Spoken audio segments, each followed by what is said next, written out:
Over the past 10 years, there's been a seismic shift in Cincinnati's attitude towards education. For years, the focus was on higher education, but more recently, the emphasis is on the first 5 years of life. As we continue our look at Cincinnati 10 years later, 9 News reporter Tom McKee explores the change and the effort to build the future. Jael Alexander learned to blow bubbles Friday, much to the delight of his mother, Natasha Ray. It was one of life's little building blocks for the soon-to-be 2-year-old Walnut Hills child and occurred during a home visit by Arista Warren Huffman of Every Child Succeeds. The goal of our visits is to watch how the parent is interacting with their child, how the parent picks up on the child's cues and communicates with them back and forth. She taught me a lot, like throughout like reading and like showing my child how to like cooperate and understand a few things, like as far as like learning or development. Visits like these are no accident. They're part of Success by 6, a program charged with preparing at-risk Cincinnati children for kindergarten.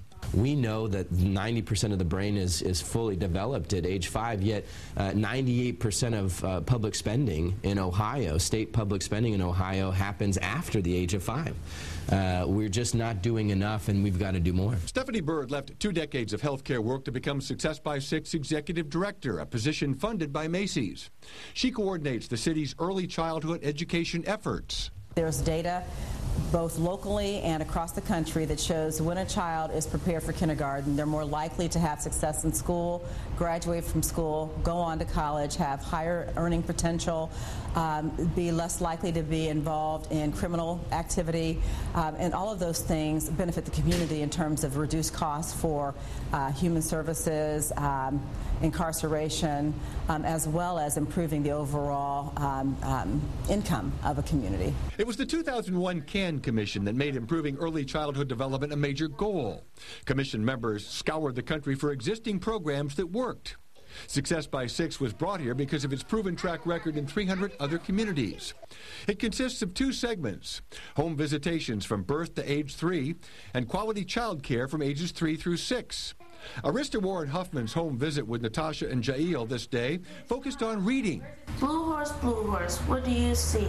I see a green frog looking at me.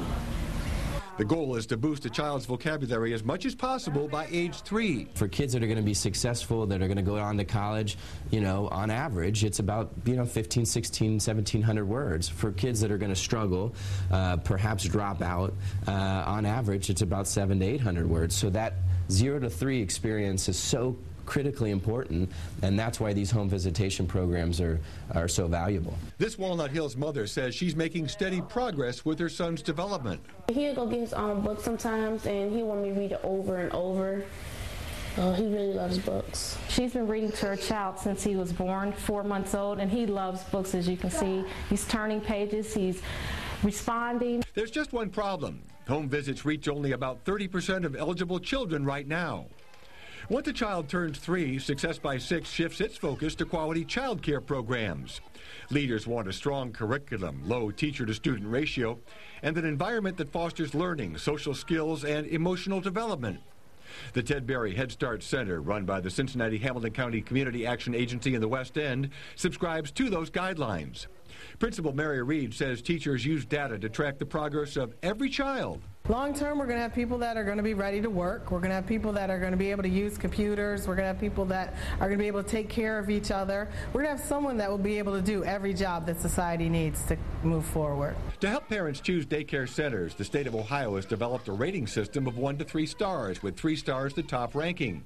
The Ted Berry Center has 1 star right now. In Walnut Hills, the Cincinnati Early Learning Center has earned 3 stars.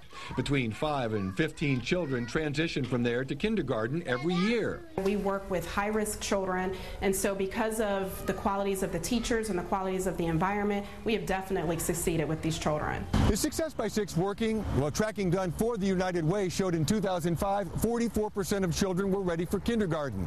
That's up 9 points to 53% now, but still means 1 out of every 2 children needs help. The fact of the matter is it's woefully inadequate. The funding's woefully inadequate. Greg Landsman, Executive Director of the Strive Partnership, put it in perspective. We're spending about $1.6 billion in Ohio on some 50,000 prisoners, which is about $30,000 per prisoner. Based on some estimates, we're spending about $500 per child 0 to 5, which is insane. Absolutely insane. Looking ahead, Success by 6 wants to boost the kindergarten readiness rate to 85% within 10 years. Work is already underway toward that goal. One, making sure that parents are educated about what they need to be doing to get their child prepared and making sure they have the access to resources to do so. Two, making sure that there's quality available. We still need early childhood education, and that means some of it has to be with vouchers. Some of our parents need help with paying for child care. Former Macy's CEO James Zimmerman helped launch Success by 6 here and said $70 million is being spent on the program in the region right now, but twice that much is needed. It's going to take heightened awareness, people realizing how critically important 0 to 5 is, and calling their legislators, calling the governor, talking to folks about it to get more and more of these dollars invested in what works. What's at stake? Landsman says he believes it's the city's future. You'll grow your economy, your middle class, you'll lift incomes, you'll reduce poverty if you can be focused like a laser beam on investing in education and improving student achievement from start to finish, from cradle to career. Could this child be the next corporate CEO? Maybe this youngster will win a Nobel Prize. This young man might become a mechanical engineer. These girls could be leading fashion designers. The key, though, is great beginnings. Tom McKee, 9 News. Success by 6 and the Strive Partnership need mentors to keep building on these achievements. Yes, they do. And you can find out how you can be the change by going to WCPO.com/10yearslater and then click on the How to Get Involved story.